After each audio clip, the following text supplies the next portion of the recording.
Hi everyone, आई hope आप सभी fit and fine हैं, you are doing all great. ठीक है, तो आज हम ईडीएम की क्लास ले रहे हैं। ये this is the third class है ये ईडीएम्स के ऊपर। तो ये वो ईडीएम्स हैं जो काफी बार रिपीट होते हैं, मोस्ट इंपॉर्टेंट ईडीएम्स आप बोल सकते हो। इनके पूरे पूरे चांसेस हैं आने वाले जो क्लासेस होंगे भी, आपके जो एग्जाम्स होंगे, जैसे एमटीएस का पेपर भी है, ठीक है, फिर मेंस के पेपर भी है, सीजीएलओ, सीएचएसएलओ, सीपीओ, तो सभी एग्जाम्स में ना मोस्ट इंपॉर्टेंट इडियम्स हैं ये। ठीक है ना, इनको अच्छे से करके जाना और ऐसे आगे भी हम क्लासेस करेंगे। लेट्स स्टार्ट द क्लास, है ना, क्लास को स्टार्ट करते हैं। देखिए फर्स्ट आज का 91, आप नंबर देख पा रहे हैं यहाँ पे 91, तो इसका मतलब है 90 जो इडियम्स है ना, हमने पहले 2 क्लासेस कर ली हैं। ठीक है, ये ऐसे ही चलेगा, सीरीज है ना पूरी, इसीलिए। अच्छा, इडियम्स में ये भी होता है ना कि ऐसा कुछ नहीं, अगर पहले वाला नहीं देखा तो ये वाले नहीं आएंगे, ऐसा तो कनेक्टिविटी होती नहीं है।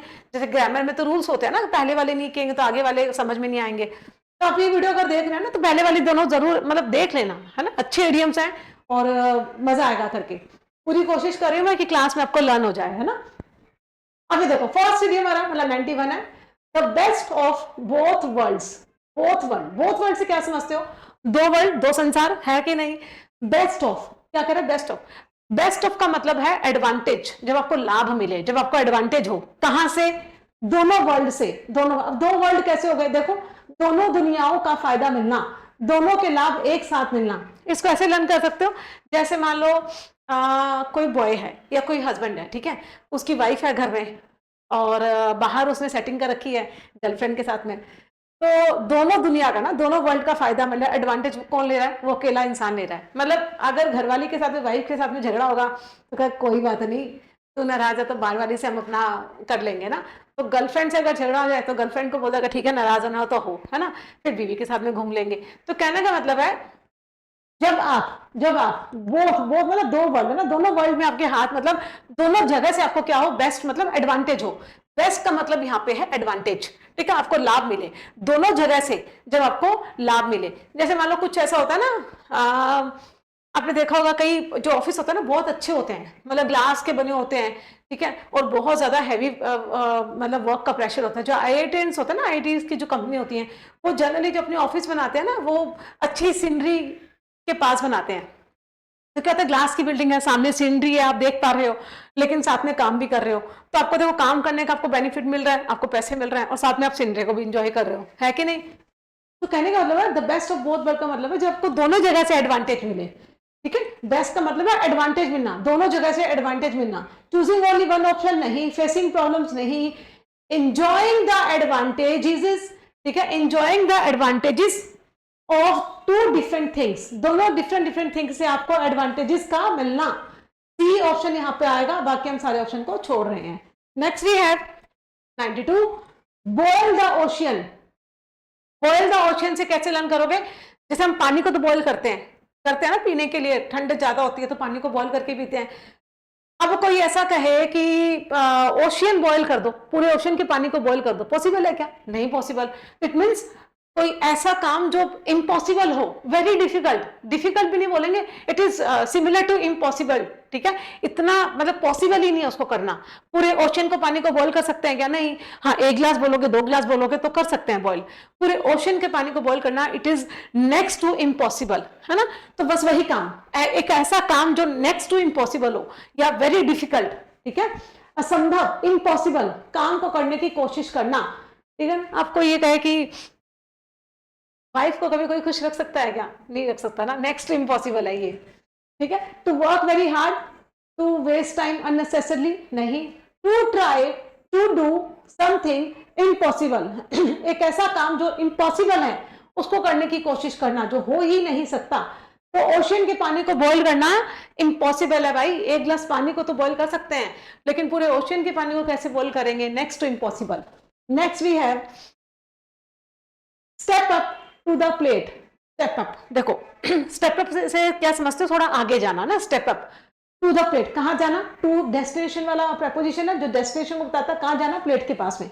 आपने गेम देखा होगा ना, ऐसे ना प्लेट होती है गेम में, ठीक है, और यहाँ पे मान लो कोई पर्सन खड़ा है। अभी पर्सन ना स्टेप कर करके आगे जाएगा। अभी जो प्लेट है ना, इसके ऊपर बॉल रखी होती है एक, समझ पा रहे हैं? बॉल है, चलो बॉल बना देते हैं, ये बॉल है। अभी पर्सन क्या करेगा ना, धीरे धीरे धीरे करके स्टेप करेगा, आगे जाएगा और ये प्लेट के ऊपर बॉल पड़ी ना, इस बॉल को किक करता है और आगे जो होल होता है ना, उस होल में ही बॉल जाती है। ऐसा एक गेम होता है, ठीक है ना। तो स्टेप अप द प्लेट का मतलब होता है, देखो step up to the plate, वैसे तो ये गेम है, ठीक है ना। गेम का आपको मैंने बताया है कि भाई आप आगे बढ़ के जा रहे हो और प्लेट के ऊपर बॉल है और बॉल को क्या कर रहे हो, किक कर रहे हो। कहने का मतलब है, या इसको दूसरे एग्जांपल के थ्रू समझ सकते हो, जैसे मान लो घर में, जैसे मान लो बहुत सारे गेस्ट घर आते हैं, डाइनिंग टेबल होती है, तो जनरली हमारे पेरेंट्स हमें क्या करते हैं, अरे प्लेट्स को भी सेट कर दो, प्लेट्स को भी सेट कर दो डाइनिंग टेबल, थोड़ा सा काम कर लो, जब देखो सारा दिन फोन पे पड़े रहते हो, थोड़ा सा काम कर लो, ठीक है। टेबल पे क्या करो, प्लेट्स को सेट कर दो, थोड़ी सी जिम्मेदारी ले लो, कुछ तो काम कर दो, घर में गेस्ट आने वाले हैं, सारा काम हम ही करें क्या। तो जिम्मेदारी लेना, किसी को जिम्मेदारी, रिस्पॉन्सिबिलिटी देना, स्थिति को संभालना, आगे बढ़कर नेतृत्व करना, आगे बढ़कर किसी चीज की रिस्पॉन्सिबिलिटी लेना, ठीक है। यहाँ प्लेट से लर्न कर लो, प्लेट से हमारे पेरेंट्स होते हैं, वो कहते हैं कि अरे यार डिनर पे कोई गेस्ट आने वाले हैं, तो थोड़ी सी तो शर्म करो, जब देखो फोन पे रहते हो, सारे दिन रील्स देखते रहते हो, थोड़ी प्लेट से सेट कर दो डाइनिंग टेबल पे लगा दो, जो हमारी कटलरी होती है, तो डाइनिंग टेबल पे लगाते हैं ना, कोई गेस्ट आता है तो प्लेट्स होती हैं, बाउल्स होती हैं, स्पून्स होती हैं, ग्लासेस, पूरी कटलरी को लगाते हैं। तो बस वही कहते, थोड़ी रिस्पॉन्सिबिलिटी तो ले लो, प्लेट्स को ही सेट कर दो टेबल पे, यही काम कर दो, बाकी कुछ तो नहीं करना।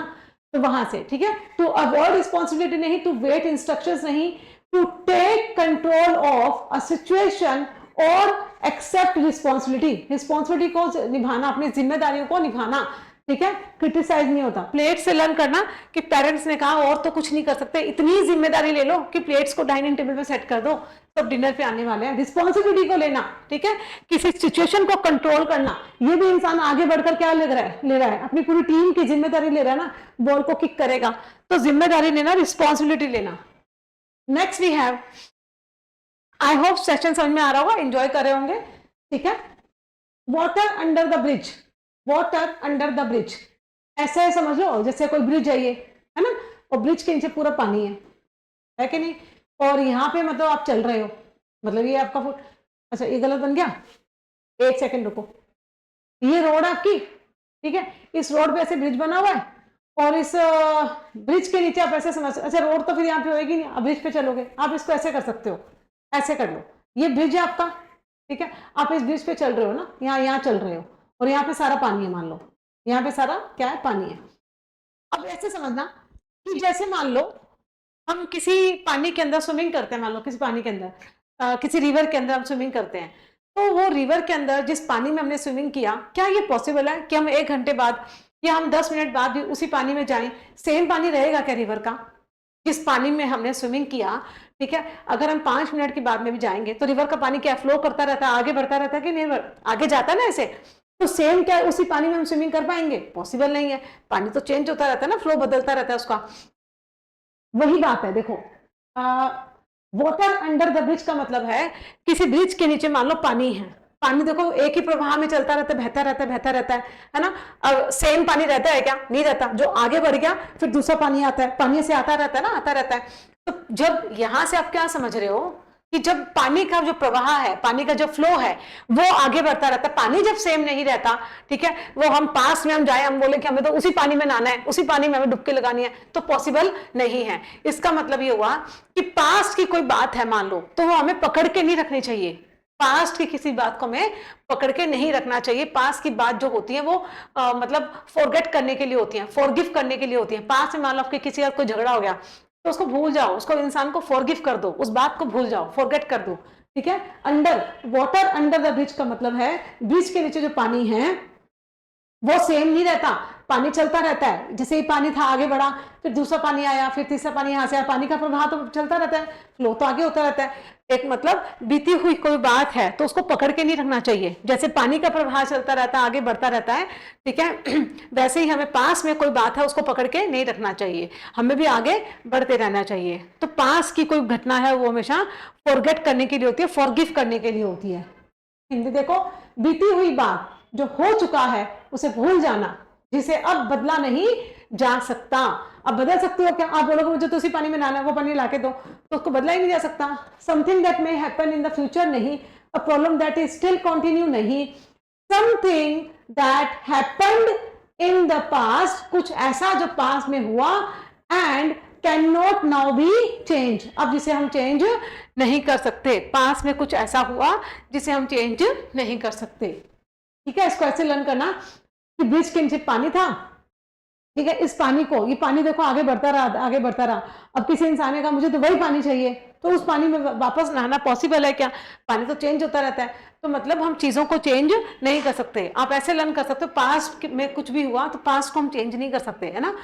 हमें तो कुछ चेंज करना, हम तो फ्यूचर में चेंज ला सकते हैं, प्रेजेंट में चेंज कर सकते हैं, लेकिन पास्ट को वी कैन नॉट चेंज। ठीक है, जो हो गया उसे भूल जाओ, उसको फॉरगेट कर दो, फॉरगिव कर दो। Next,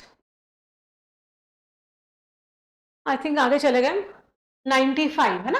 here someone out, here someone out. देखो हियर, हियर मतलब सुनना, किसी इंसान को ना बाहर जाकर सुनना, मतलब ध्यान से सुना किसी की बात को। ठीक है, कोई इंसान कहेगा बाहर आना, मैं आपको कुछ बताता हूँ। हियर मतलब सुनना, आउट मतलब बाहर, बाहर आकर सुनना, मेरे से कोई बात सुनना, मतलब किसी की बात को ध्यान से सुनना, एकदम एंड तक सुनना, किसी की बात को बीच में काटना नहीं, अच्छे से सुनना कि क्या बोला जा रहा है।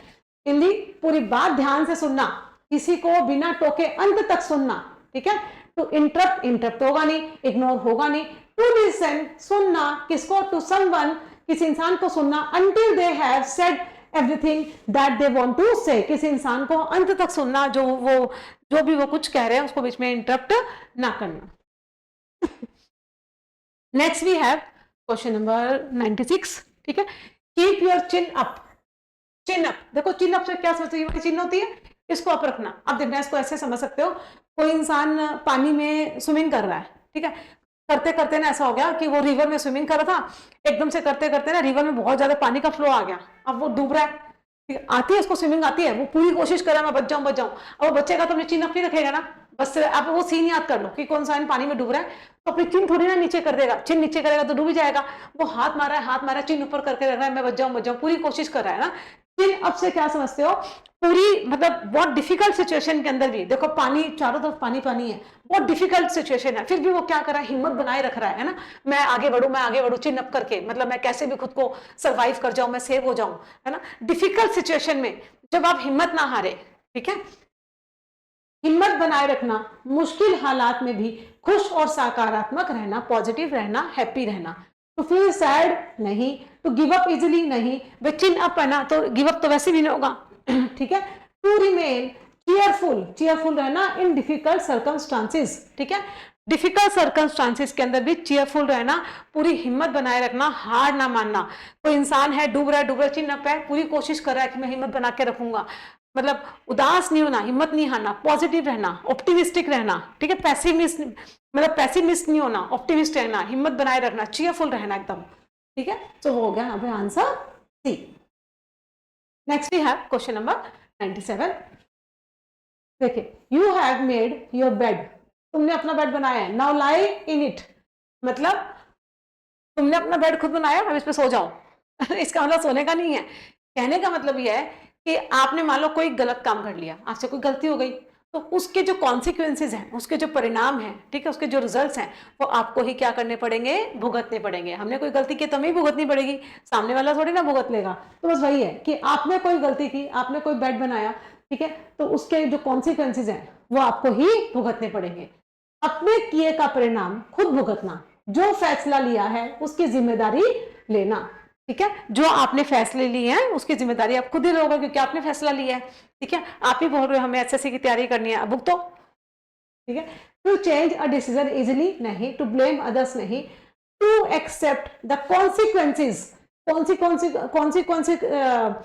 सी वाली कॉन्सिक्वेंसेज है, और वंस ऑन डिसीजन, अपने खुद के डिसीजन की। ठीक है, आपने जो खुद डिसीजन लिया उसके जो कॉन्सिक्वेंसेज हैं, उसके जो परिणाम हैं, उसे एक्सेप्ट करना, है ना, उसे एक्सेप्ट करना। आपने जो बेड बनाया है, आपने जो डिसीजन लिए हैं, बेड का मतलब यहाँ पे क्या है, डिसीजन, जो आपने डिसीजन लिए हैं उनके परिणाम, उनकी जो नाउ लाई इन इट का मतलब है उनके परिणाम खुद भुगतना। तो आंसर सी आएगा यहाँ पे। नेक्स्ट है 98 नंबर क्वेश्चन, इसको देखिए, like a cat on a hot tin iron. Tin मतलब टिन समझते हो ना, मतलब जो टिन होती है एकदम मतलब हॉट है, बहुत एकदम गर्म है, उसमें मान लो बिल्ली को बांध दो, एकदम गरम गरम है, उसमें बिल्ली को बांध दो, कैसी होगी वो, बिल्कुल एकदम रेस्टलेस हो जाएगी कि नहीं हो जाएगी, मतलब एकदम गरम गरम टिन है लोहे का और उस पर बिल्ली को बांध दो तो क्या होगी, वो रेस्टलेस हो जाएगी कि नहीं हो जाएगी। तो रेस्टलेस कंडीशन में जब आप होते हो ना, बहुत ज्यादा एंग्शियस होते हो, घबराए होते हो, वरीड होते हो, रेस्टलेस होते हो, ठीक है, तो उसी से रिलेटेड है ये, बेहद बेचैन होना, बहुत घबराया हुआ होना, ठीक है। आप पेपर जब जाते हो देने के लिए, तो उससे पहले जो आपकी कंडीशन होती है, like a cat on a hot tin roof, ठीक है ना, आपकी जो कंडीशन होती है, घबराई बेचैन बेचैन होते हो ना, बिल्कुल एकदम, बस वही है। फीलिंग रिलैक्स नहीं होता भाई, गरम एकदम टिन पे, लोहे के टिन पे किसी को बांध देंगे, रिलैक्स थोड़ी ना होगा। बीइंग एक्सट्रीमली हैप्पी नहीं होगा। बीइंग इन अ स्टेट, एक ऐसी अवस्था में आना ऑफ एजिटेशन, ठीक है, और कैसे हो जाओगे, रेस्टलेस, ठीक है, या तो आप एजिटेट हो जाओगे, भड़क जाओगे, एकदम गुस्से में आ जाओगे, ठीक है ना, या फिर आप कैसे हो जाओगे, रेस्टलेस हो जाओगे। See we have answer here. I hope आपको क्लासेस समझ में आ रही होंगी। इडियम्स मैं पूरी कोशिश कर रही हूँ इनको ऐसे एग्जाम्पल दूं बिल्कुल देसी लैंग्वेज में कि आपको लर्न हो जाए ना, मकसद सिर्फ लर्न करने का ही है। एन ओड, और क्या है, क्यूअर फिश, है ना। क्यूअर फिश से क्या समझते हो, क्यूअर थ्योरी का नाम सुना है क्या आपने, क्यूअर थ्योरी? देखो क्यूअर थ्योरी से आप देखो, एन ओड से समझ गए होगे ना। जैसे मान लो पूरी कहीं पार्टी चल रही है, ठीक है, सब अच्छे से तैयार होके हैं, एक इंसान मतलब कैजुअल वे में आ गया, मतलब घर के कपड़ों में आ गया, नाइट सूट में आ गया, तो बड़ा ऑड लगेगा ना, ऑड लगेगा ना। तो और से आप समझ जाओगे, अजीब सा इंसान। क्यूअर फिश है, समझो क्यूअर फिश। क्यूअर फिश ना एक क्यूअर एक ऐसी थियरी होती है लिटरेचर में, अगर आपने पढ़ा होगा, ठीक है, क्यूअर थ्योरी होती है। क्यूअर थ्योरी क्या बोलती है कि जब आप ना ट्रेडिशनल जो आपके बिलीफ हैं या सिस्टम्स हैं, ठीक है, with the passage of time आप क्या करते हो, उन सिस्टम्स को मान लेते हो। जैसे क्यूअर थ्योरी बोलती है, जेंडर के लिए बोलती है कि आपका जो जेंडर है या जो आपकी सेक्सुअलिटी है, ठीक है, जो ट्रेडिशनल तरीके से चलता आ रहा है, आप उस बिलीफ को मान रहे हो। कैसे मानते हो, जैसे यही बोलते हैं ना हमारे ट्रेडिशंस की, एक बॉय को एक गर्ल से मैरिज करनी चाहिए, है ना, वाइस वर्सा, गर्ल को बॉय से करनी चाहिए।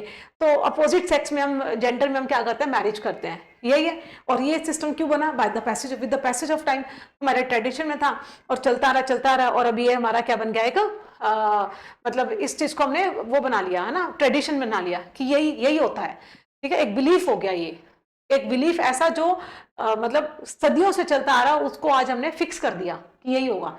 तो क्यूअर थ्योरी क्या बोलती है कि जो ये आपने सिस्टम बनाया है ना, ये तो सदियों से मतलब चलता आ रहा है, ट्रेडिशनल अजम्पशंस हैं, ठीक है।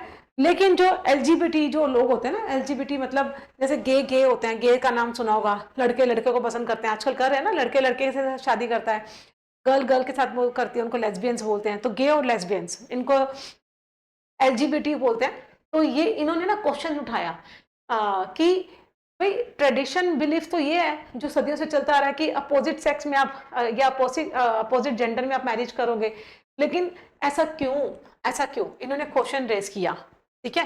तो क्यूअर थ्योरी में आप ये पढ़ते हो कि जरूरी नहीं है कि हम अपोजिट जेंडर में ही मैरिज करें, ठीक है ना, गे से भी कर सकता है और एक गर्ल गर्ल से भी कर सकते हैं, लेस्बियन भी बन सकते हैं। तो ये उतना ही इक्विवेलेंट होना चाहिए, दे क्वेश्चन कि ये उतना ही इक्विवेलेंट होना चाहिए, उनको भी उतनी प्रायोरिटी, उतनी मतलब वो सारे अधिकार दिए जाने चाहिए जो नॉर्मल मैरिज के अंदर सभी को दिए जाते हैं। लॉ के अंदर ऐसा क्यों है कि भाई ये जो अपोजिट जेंडर है वो मैरिज करता है तो वो तो फ्रूटफुल है, सोसाइटी उनको एक्सेप्ट कर लेती है, और हम अगर करें तो हमें तो सब गंदी नजरों से देखते हैं, एक्सेप्टेबल नहीं है ना। आज तो खैर काफी ये सब चीजें चल पड़ी हैं, लेकिन फिर भी आज के टाइम में भी उतना सोसाइटी एक्सेप्ट नहीं करती ना। अगर आप देखो, फिर दो बॉयज अगर साथ में रह रहे हैं और उन दोनों ने मैरिज कर ली, या दो गर्ल्स साथ में रह रही, दोनों ने आपस में मैरिज कर ली, तो उतना एक्सेप्टेबल अभी है नहीं, है ना। फिर भी हम इंडिया में उतना एक्सेप्टेबल नहीं है, फिर भी हम बोलेंगे अच्छा पता है ये दोनों लड़के साथ में रहते हैं, दोनों ने शादी कर ली है, दोनों गर्ल साथ में रहती हैं। तो कहने का मतलब है कि एक ऐसा ट्रेडिशन, एक ऐसा बिलीफ, ठीक है, जो कई सालों से चलता आ रहा है और जिसको आपने एक्सेप्ट कर लिया। और एलजीबीटी जो लोग थे उन्होंने फिर क्वेश्चन उठाया कि भैया ऐसा क्यों है, हमें क्यों अजीब समझा जाता है, जब आप अपोजिट सेक्स में, अपोजिट जेंडर में आप मैरिज कर सकते हो तो हम लोग भी तो कर सकते हैं, जैसे आप कर रहे हो वैसे हम भी कर रहे हैं, तो अजीब इसमें क्या है। तो क्यूअर थ्योरी वहीं से आई है, ठीक है। क्यूअर थ्योरी, फिर ये क्यूअर फिश का मतलब है एक अजीब सी फिश। ओड से तो आप समझ जाओगे कि कोई और किसी इंसान का जो नेचर है, बिहेवियर है, बात करने का तरीका है, कोई ओड हो, अजीब सा हो, तो उसे बोलते हैं ओड। या क्यूअर मतलब कोई इंसान अलग है पूरी भीड़ में, तो बोलेंगे इज अ क्यूअर फिश, ठीक है ना, बहुत अजीब सा बिहेवियर है, पता ही नहीं लगता उसके बिहेवियर का, तो वहीं से है, ठीक है ना। इसको क्यूअर फिश को आप LGBT से लर्न करोगे, ठीक है। क्यूअर एक थियरी भी है लिटरेचर के अंदर। जो LGBT टाइप के जो लोग होते हैं, जिसमें गे और लेस्बियंस आते हैं, तो उनको लोग बहुत ज्यादा और समझते हैं, अलग समझते हैं, ठीक है। तो उनको अजीब सा समझते हैं समाज के अंदर। आज भी हम उनको एक्सेप्ट नहीं कर पाए हैं। देखो किसी पार्टी में अगर कोई गे आ जाए तो उसको सब अलग से देखने लग जाते हैं, है ना। तो बस वही है। इसलिए देखो कि इनकी अपनी अलग सोसाइटी है, इनकी अपनी अलग कम्युनिटी है। गेस की जैसे पार्टीज अलग होती है, लेस्बियंस की पार्टी अलग होती है, इन नॉर्मल पार्टीज में आते ही नहीं है, ठीक है ना। अजीब सा लगेगा अगर कोई नॉर्मल पार्टी में आ जाएगा तो, है ना। वही बात है कि अजीब व्यक्ति, विचित्र स्वभाव वाला इंसान, जिसका नेचर, जिसका करेक्टर बहुत ही अजीब सा हो, वेरी इंटेलिजेंट नहीं होगा, काइंड ऑफ हेल्पफुल नहीं होगा, अ स्ट्रेंज और अनयूजुअल पर्सन। एक स्ट्रेंज और अनयूजुअल पर्सन को बोलते हैं क्यूअर फिश। आई होप आपने समझा होगा। एक्सक्यूज मी, समझ आना इसको अच्छे से। Cry for the moon, cry for the moon. अब छोटे बच्चे नहीं होते, मम्मी मम्मी मुझे वो मून चाहिए, वो चांद पे जो ऊपर जो चमक रहा है ना, ये मुझे चाहिए, ला के दे दोगे क्या? पॉसिबल है क्या? तो मतलब इस तरह की डिमांड करना, ठीक है, फालतू की डिमांड करना जो कभी पूरी ही नहीं हो सकती।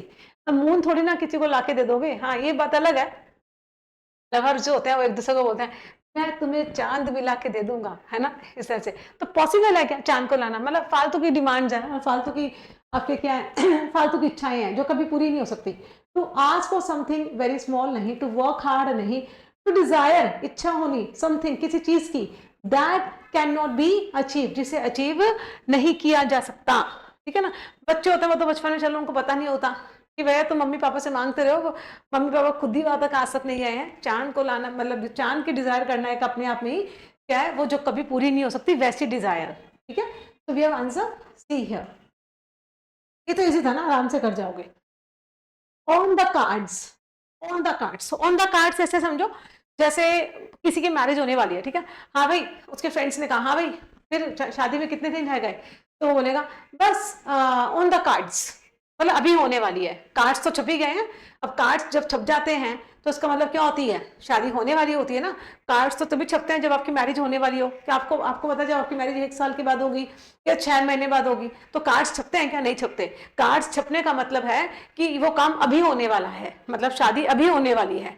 तो it is likely to happen on the cards, शादी अभी है, ऑन द कार्ड्स ही है, ठीक है। होने की पूरी संभावना, होने वाला, likely to happen, likely to happen, something that is impossible नहीं, something planned no, something very likely to happen, जो अभी घटित होने वाला, अभी होने वाला है, ठीक है। likely to happen on the cards, बस कार्ड्स अभी ऑन द कार्ड्स, कार्ड भी छप गया, बस शादी अभी हो जाएगी 10-12 दिन में। Next, a close shave, close shave. देखो शेव से लर्न कर लेना, जब शेविंग करते हो तो कितनी बार आपका छिल जाता है, लग जाता है। क्लोज शेव मतलब आज मैं शेव कर रहा था तो बच गया, बार बार बच गया, मतलब किसी चीज से नैरो एस्केप से आप बच जाते हो। किसी चीज में कोई डिफिकल्टी आने वाली है, कुछ भी होने वाला है, उस चीज में बिल्कुल नैरो एस्केप से आप बच जाओ, है ना। तो उसको बोलते हैं क्लोज शेव। देखो बाल बाल बचना, बहुत संकरी, मतलब एकदम क्लोज तरीके से बचना। जैसे मान लो यहाँ से कार आ रही है, यहाँ से कार आ रही है, आप जा रहे हो तो बिल्कुल बिल्कुल बिल्कुल नैरो एस्केप से बच गए हो ना, बिल्कुल एक बाल के बराबर आप बच गए हो। एक आपने इडियम भी किया था ऐसा बचने वाला, स्किन से रिलेटेड था वो इडियम। अगर आपने क्लासेस देखे तो प्रीवियस ईयर में आया था ना, मैंने पिक्चर भी लगाई थी उसमें। तो वो कौन सा इडियम था आप मुझे बताएंगे, कमेंट बॉक्स में कमेंट करेंगे कि बार बार बचने का एक इडियम हमने और किया था, स्किन से रिलेटेड था, ठीक है। तो बताएंगे मुझे वो कौन सा इडियम था, कमेंट बॉक्स में कमेंट करके बताइएगा, आपके आंसर का वेट रहेगा। हाँ, एंड काफी सारे स्टूडेंट्स मुझे कमेंट कर रहे हैं, आंसर्स देते हैं, which is very good, I really appreciate you, ठीक है। कंप्लीट फेलियर, फेलियर नहीं, क्लोज शेव मतलब बच गया शेव करते करते, आज तो लगी जाती मेरे, है ना। सपने में तो वो थी, बच गया। सपने में अब किसी और को रखोगे तो पहले शेव अपना काम तो कर लो, बचोगे। A planned success, a narrow escape, बिल्कुल नैरो एस्केप से, फ्रॉम डेंजर और डिफिकल्टी, कोई डेंजर से कोई डिफिकल्टी से बिल्कुल नैरो एस्केप से आप बचे हो, तो इसे बोलते हैं a close shave. Next, a bolt from the blue, blue का मतलब स्काई, स्काई का होता है ऊपर, ठीक है। ऊपर से क्या आ गया, बोल्ट, बोल्ट का मतलब थंडर, गड़गड़ की आवाज आती है ना, थंडरिंग की आवाज आती है। अब ऊपर से मतलब थंडर, थंडर आना, तो इसका मतलब सारे पहाड़ टूट पड़े। शर्मा जी के घर में तो क्या हो गया like a bold from the blue वाली बात हो गई है। अचानक से सारी की सारी डिफिकल्टी उनके घर में आ गई, मतलब उन पे तो दुखों का पहाड़ ही टूट पड़ा। ऐसे बोलते हैं दुखों का पहाड़ ही टूट पड़ा, तो पहाड़ थोड़ी ना टूटता है, वही बात है कि एकदम ऊपर से सारी सारी की सारी डिफिकल्टी एकदम से आ जाना। अचानक हुई चौंकाने वाली घटना, बिल्कुल अप्रत्याशित घटना, ठीक है, केयरफुली प्लान्ड नहीं, ग्रेजुअल चेंज नहीं, अ कंप्लीट सरप्राइज और अनएक्सपेक्टेड डिजास्टर। एक ऐसा डिजास्टर जो आपने कभी भी एक्सपेक्ट ही नहीं किया था, मतलब ना उन पे तो दुखों का पहाड़ ही टूट पड़ा। अचानक से ऊपर से दुखों का पहाड़ गिर जाना जो आपने कभी एक्सपेक्ट ना किया हो, अनएक्सपेक्टेड डिफिकल्टीज का आना, ठीक है, अनएक्सपेक्टेड डिजास्टर का आना। डिजास्टर्स कहां से आएंगे? ऊपर से आएंगे। ब्लू मतलब स्काई, ठीक है, बोल्ट का मतलब थंडर वगैरह सब होता है, तो थंडर वगैरह सब ऊपर से गरगर करते हैं ना, आवाज करते हैं, तो वो सब डर जाता है। डिफिकल्टी, डिफिकल्ट टाइम, ठीक है, अनएक्सपेक्टेड डिफिकल्ट टाइम का आना। Up to the creek, up the creek, up creek, देखो क्रीक क्या होती है, आपने देखा होगा ओशियन में से जब पानी निकलता है ना, तो कभी कभी ना छोटी छोटी नदियां बन जाती है, नदियां बन जाती है ना, रिवर बन जाती है पूरी पूरी। तो मान लो कोई रिवर के अंदर ना बोट है, ऐसे कोई रिवर के अंदर बोट है, कोई इंसान बैठा है, अब उसके बाद में पैडल ही नहीं है पैडलिंग करने के लिए, क्योंकि अगर वो पैडल करेगा तो पानी को पीछे करेगा, चाकू से पानी को पीछे करेगा, तभी तो बोट आगे जाएगी। उल्टी डायरेक्शन में करते हैं ना, पानी ऐसे बह रहा है, तो वो क्या करेगा, चाकू को उल्टी उल्टी डायरेक्शन में चलाएगा जिससे कि बोट आगे जाए। अब देखना क्या होता है, जब ये रिवर है ना, ये रिवर आगे जाके ना, आगे जाके ऐसे ऐसे मान लो खुली, एकदम खुली हो गई और किसी ना बड़े ओशन के अंदर मिल रही है। अब ना ये डर गया, ये कह रहा अच्छा आगे तो मैं मरूंगा, यहाँ ओशन के अंदर जाऊंगा तो यहाँ तो बहुत पानी है और गहराई भी बहुत है। अभी पूरी कोशिश कर रहा है कि भाई मेरी बोट आगे ना जाए, बोट आगे ना जाए, पूरी कोशिश कर रहा है क्रीक के अंदर। क्रीक में ना नदी, पानी की नदी, छोटी नदी, पूरी कोशिश कर रहा है मेरी बोट आगे ना जाए, नहीं जाए। क्रीक के अंदर ना, नदी के अंदर क्राई कर रहा है, रो रहा है, मुझे बचाओ मुझे बचाओ, क्योंकि पैडल ही नहीं उसके पास में। पैडल होते तो शायद बोट को वहां रोक लेता, उल्टी डायरेक्शन में जाता। अब करे क्या? अब वो मतलब कहने का मतलब है, क्रीक मतलब नदी, पानी के अंदर एकदम आप रो रहे हो, मुसीबत में फंस गए हो, ठीक है, मुझे बचाओ क्योंकि मेरे पास पैडल ही नहीं है। तो जब आप पानी के अंदर, नदी के अंदर फंस जाओ, तो आप क्या होगे? रोगे, क्राई करोगे। तो मुसीबत में पड़ जाना, गंभीर परेशानी में होना, फीलिंग वेरी रिलैक्स नहीं, ये भी नहीं, इन ट्रबल और इन सीरियस क्या है, प्रीडिकामेंट, ठीक है, बहुत ज्यादा गंभीर हालत में, बहुत ज्यादा सीरियस किसी कंडीशन में फंस जाना। क्रीक मतलब नदी, नदी के अंदर आप फंस गए हो, ठीक है, पैडल ही नहीं आपके पास में, आपको नदी के अंदर, क्रीक के अंदर क्राई करे हो, मुझे बचाओ बचाओ बचाओ, बहुत ज्यादा डिफिकल्ट कंडीशन में आ जाना, बहुत ज्यादा ट्रबल में फंस जाना, प्रीडिकामेंट, बहुत ज्यादा सीरियस प्रीडिकामेंट हो जाना, ठीक है। Next we have bird's eye view.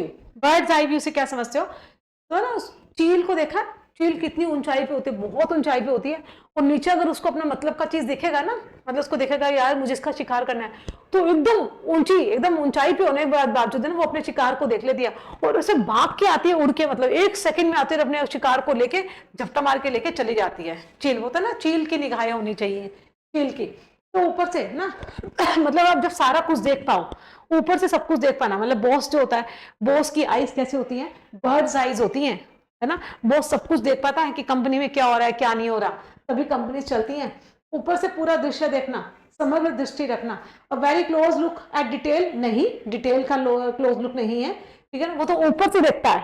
चील जो होता है वो ऊपर से देखता है, एकदम अपने शिकार को देखो, कितना भी दूर शिकार हो, वो कितनी ऊपर होती है चील, अपने शिकार को देख लेता है वो, है ना। Looking only at one part नहीं, द एबिलिटी टू सी, एक ऐसी एबिलिटी देखने की, समथिंग किसी चीज को, from a high position and view a large area, ठीक है। जब आप किसी हाई पोजीशन पे होते हो तो उस चीज को देखना, एक लार्ज एरिया को देखना, ठीक है। बॉस होता है ना, अपने एम्प्लॉइज को पूरा इंस्पेक्शन करता है, सब मालूम होता है कि कंपनी में क्या चल रहा है, ठीक है। So bird's eyes view, the ability to see something from a high position. High position पे जब आप होते हो तो आप सारी चीजों को देख पाते हो, वो एबिलिटी होना, या फिर view a large area. Next we have get up on. Get up on कहां पे? द रॉन्ग साइड, किसी रॉन्ग साइड से उठना, ऑफ द बेड, बेड के किसी रॉन्ग साइड से उठना। अब क्या समझते हो? बोलते ना आज तो पता नहीं किसका मुंह देखा था, पूरा दिन ही खराब गया, है ना। Get up from the wrong side का मतलब वही होता है, जब आप दिन की शुरुआत होती है ना, वो गलत तरीके से ही हो जाए, ठीक है ना। बोलता ना पता नहीं सुबह सुबह किसका मुंह देखा था, सारा दिन ही बेकार गया आज। तो दिन की शुरुआत खराब मूड में करना, चिड़चिड़े मूड में रहना होता है ना, किसी के कई कई लोग होते हैं सुबह उठते चिड़चिड़ शुरू कर देते हैं, पता नहीं क्यों करता है ना। छोटी सी लाइफ एंजॉय करो इसे, खुद भी जियो दूसरों को भी, खूब मजे करो, गाने वाने सुनो, चिड़चिड़े मूड में रहना, ठीक है। दिन की शुरुआत ही गलत करना, टू वेकअप अर्ली नहीं, टू स्टार्ट डे हैप्पीली नहीं, टू स्टार्ट द डे को स्टार्ट करना in a bad mood that last all day, जो पूरे दिन ही ऐसा रहेगा। अगर दिन की तो शुरुआत कहते हैं ना, अगर अच्छी हो तो पूरा दिन अच्छा जाता है, दिन की शुरुआत अगर गंदी हो तो पूरा दिन बेकार जाता है। तो मानी बात है, हमारे साथ भी होता है सब तो, है ना। तो बस वही है कि गलत साइड से उठना का मतलब है जब दिन की शुरुआत गलत हो। क्लियर है? तो सी आंसर होगा यहाँ पे। Next we have you snooze you lose. Snooze का मतलब क्या होता है? नैप लेना। जैसे हम काम करते हैं, काम के बीच बीच में हम थोड़ी देर सो जाते हैं ना, नैप ले लेते हैं, तो मतलब जितना आप सोगे उतना ही आप लूज करोगे, है कि नहीं भाई। आपको सिलेक्शन चाहिए तो आपको बहुत ज्यादा हार्डवर्क करना पड़ेगा। स्नूज मतलब सोना, नैप लेना, तो जितना आप सोगे उतना ही आप खोगे। तो मौका गवा देना, क्योंकि देर कर दी, क्योंकि आपने देर कर दी, आप सो गए थे। सतर्क रहने पर नुकसान होना, सतर्क ना रहने पर नुकसान होना, ठीक है भाई। आप सो जाओगे, नैप ले लोगे तो आप उस चीज को लूज ही करोगे, आप अलर्ट नहीं रहोगे तो आप मौके को गवाओगे ही, ठीक है। Sleeping is very important, no. Taking rest, no. If you are not alert, अगर आप अलर्ट नहीं हो, you are likely to miss opportunity, ठीक है। अगर आप अलर्ट नहीं हो तो आप अपनी अपॉर्चुनिटी को क्या कर दोगे? मिस कर दोगे, क्योंकि आप सो गए तो अपॉर्चुनिटी क्या हो गई? मिस हो गई, है ना। नहीं सो गए, अलर्ट रहोगे तो अपॉर्चुनिटी आपकी मिल जाएगी, आपका करियर भी बहुत अच्छा होगा। आप सो गए हो तो आप लूज ही करोगे, हर चीज लूज ही होती रहेगी। Next we have no smoke without fire, where there smoke there fire. वो कह रहा है कि जहां पे फायर जलती है ना, वहां पे स्मोक भी होता है ना, और बिना फायर के स्मोक भी नहीं होता। कहने का मतलब क्या है? क्या कह रहा है?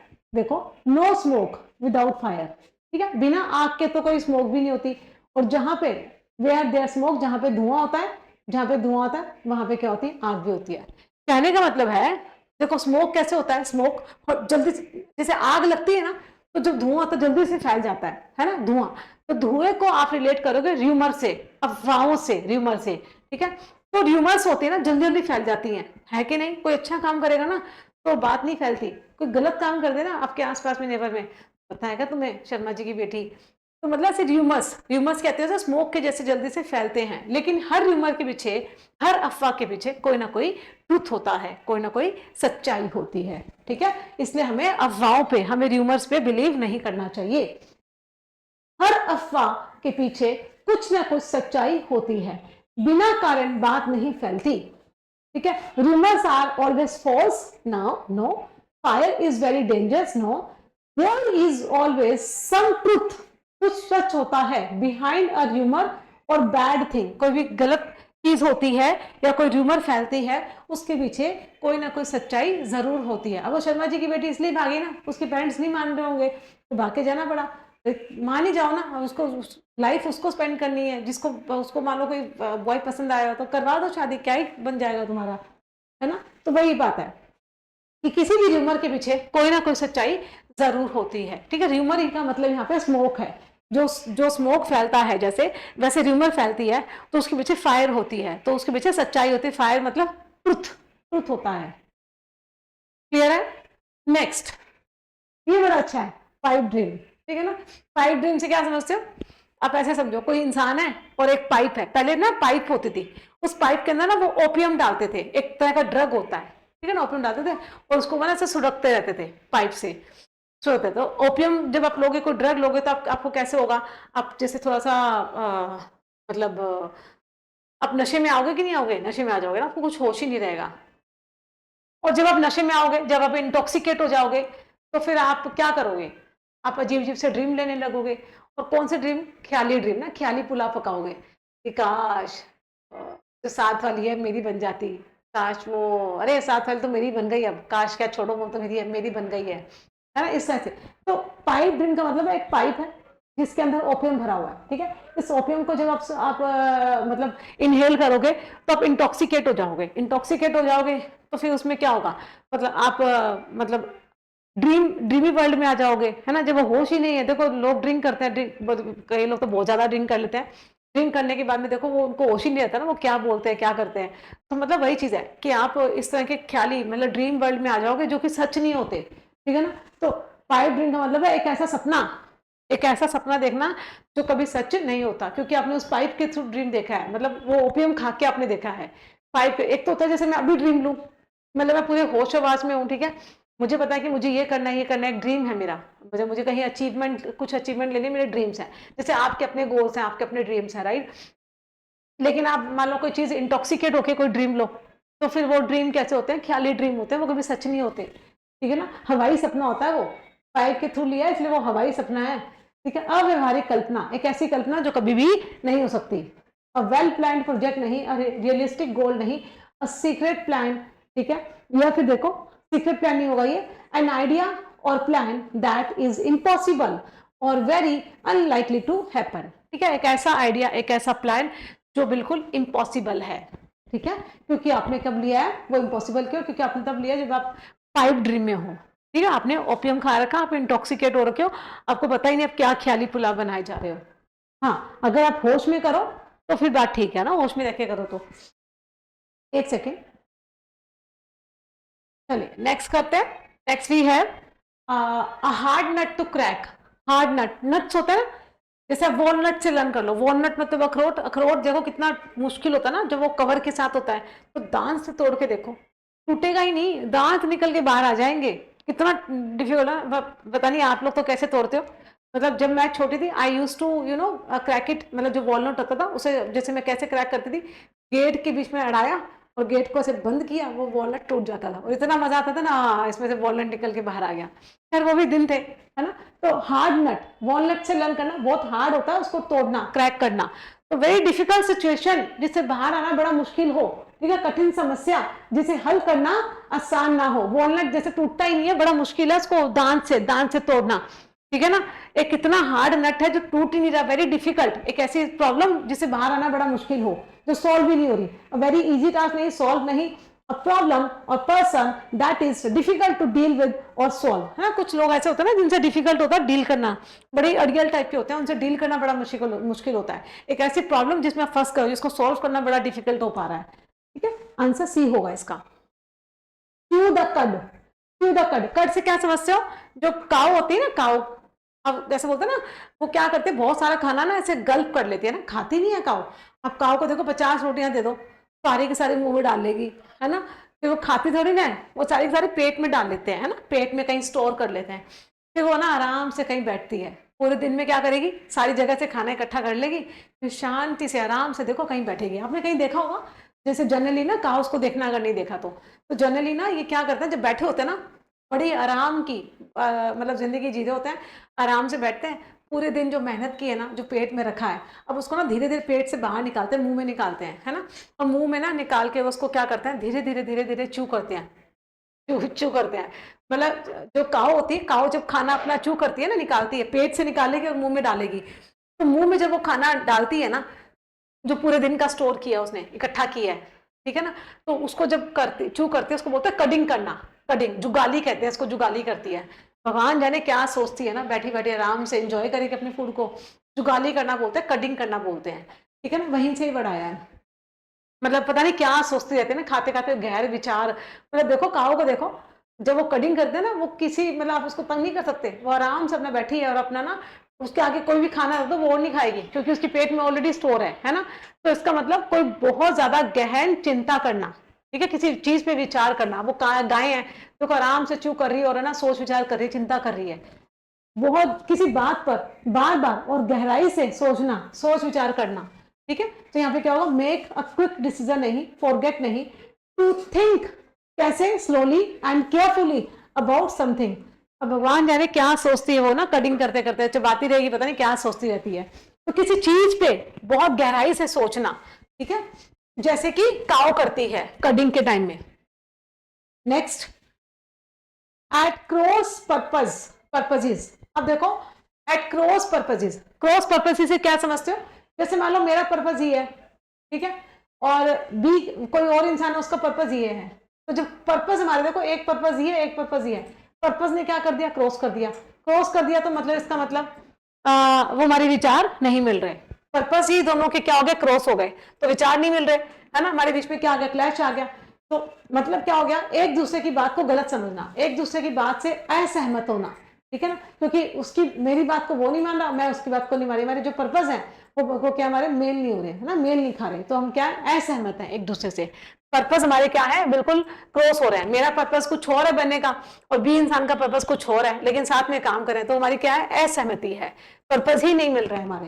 तो वर्किंग टुगेदर हैप्पीली नहीं, शेयरिंग नहीं, डिसअग्रिंग विद ईच अदर्स आइडियाज, एक दूसरे के आइडिया से डिसअग्री होना, और टॉकिंग एट क्रॉस पर्पसेस, ठीक है, अपने एक दूसरे की बातों से सहमत ना होना, आइडिया से डिसअग्री होना।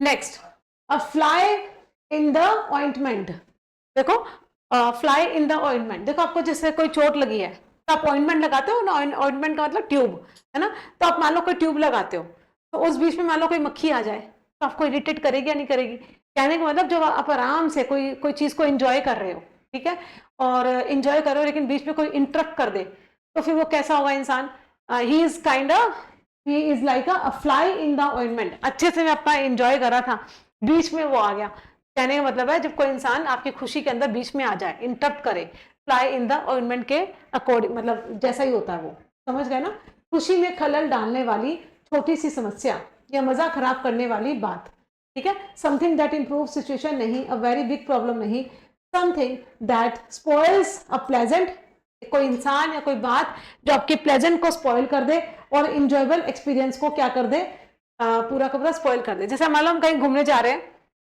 पूरा ट्रिप बहुत अच्छे से गया, लेकिन लास्ट में जब वापस आ रहे हैं ना तो बहुत ज्यादा एकदम हैवी रेन हो गई, तो जिससे क्या हो गया, पूरे ट्रिप का मजा खराब कर दिया, तो वो जो हैवी रेन थे ना, it was like a fly in the ointment, ठीक है, तो ऑइंटमेंट ऐसे लर्न कर लो, जब हम ऑइंटमेंट लगा रहे हैं तो बीच में देखो अब हमें अच्छा लग रहा है, ऑइंटमेंट क्यों लगाते हैं, किसी चोट पे लगाते हैं ताकि वो चोट ठीक हो और हमें लगाने के बाद में अच्छा फील होता है, लेकिन कोई मक्खी आ जाए बार बार उसे चोट के ऊपर देखो बार बार बैठ रही है, तो क्या हो रहा है, हमें इरिटेट कर रही है, परेशान कर रही है पूरे, मतलब हम जिस चीज को एंजॉय कर रहे हैं ना, जो चीज हमें ठीक रिलीफ कर रही है उस चीज में वो हमें क्या करे, इरिटेट कर रही है ना, तो किसी अच्छे मूवमेंट को जब आप एंजॉय करते हो और बीच में कोई थर्ड पर्सन आ जाए और आपके मूड को खराब कर दे, ठीक है, उसमें इंटरप्ट करे, तो उसे बोलते हैं फ्लाई इन द ऑइंटमेंट।